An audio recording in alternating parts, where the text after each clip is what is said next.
या उत्सवामध्ये माझी मुलगी डान्स करण्याकरिता उत्सुक झाली।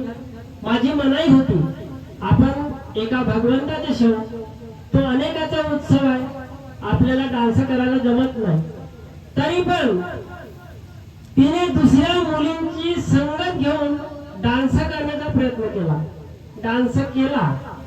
पण दुसऱ्या दिवसापासून ती चांगली मुलगी डोक्याचा त्रास जवळजवळ 1 महिन्यापर्यंत झाला। मी घरी बोललो, बाईवरनं आपण विनंतीत काय बोलतो, काय सांगतो आणि आपण करतो काय? तो उत्सव आहे, पण नाच गाणं आपण त्या ठिकाणी त्या उत्सवानिमित्त केला ना, म्हणून आपल्यावरती दुःख आले।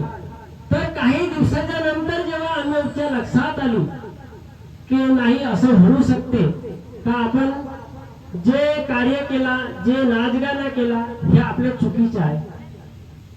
आम्ही अनेक प्रकारचे विचार आमच्या मनामध्ये आले का असं का होते, डॉक्टरी उपचार केला, पण हा डॉक्टरी उपचाराचा भाग नव्हता। डॉक्टराची औषधी सुद्धा यावर काम करत नाही, कारण का यामध्ये आपली चुकी झालेली आहे। काही दिवसाच्या नंतर 15-20 दिवस 25 दिवस गेल्याच्या नंतर आमच्या लक्षात आले आणि आम्हाला वेळोवेळी बाबांच्या शिकवणीच्या माध्यमातून आम्हाला श्रीमान्य चोकोले भाऊ मार्गदर्शक गोरेगाव परिसर यांच्या माध्यमातून आम्हाला विचारही मिळाले। आम्ही त्यांच्यासोबत चर्चा केला, त्यांनी म्हटलं होऊ शकते, भगवंताला सांगा की आमची मुलगी त्या उत्सवामध्ये डान्स वगैरे केला आहे आणि हा उत्सव आपल्याकरिता नाही, आमची चूक झाली। जेव्हा आम्ही भगवंताकडे शब्द ठेवला का बाबा आमची मुलगी त्या डान्स करण्याकरिता उत्सुक झाली, तिने डान्स केला, पण आमची चूक झाली, आम्ही एका भगवंताला मानतो, जाणतो आणि अनेकाच्या उत्सवामध्ये आपण सामील झाला, त्यामध्ये आमची चूक झाली, आम्हाला क्षमा द्या।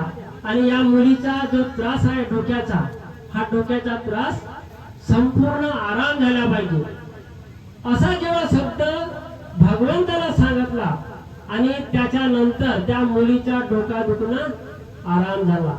म्हणण्याचं तात्पर्य हा आहे की बाबांची शिकवण, सकाळची जी विनंती आहे आणि आपण वचन देतो तिथपर्यंत जी विनंती आहे, त्या विनंतीचा आपल्याला सकाळी उठल्यापासून तर रात्री झोपेपर्यंत त्याची जाणीव आपल्याला असलं पाहिजे।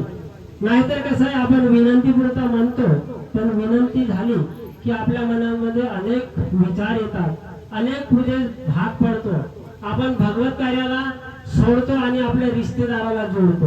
आता सांगितलं घरमालक बाईंनी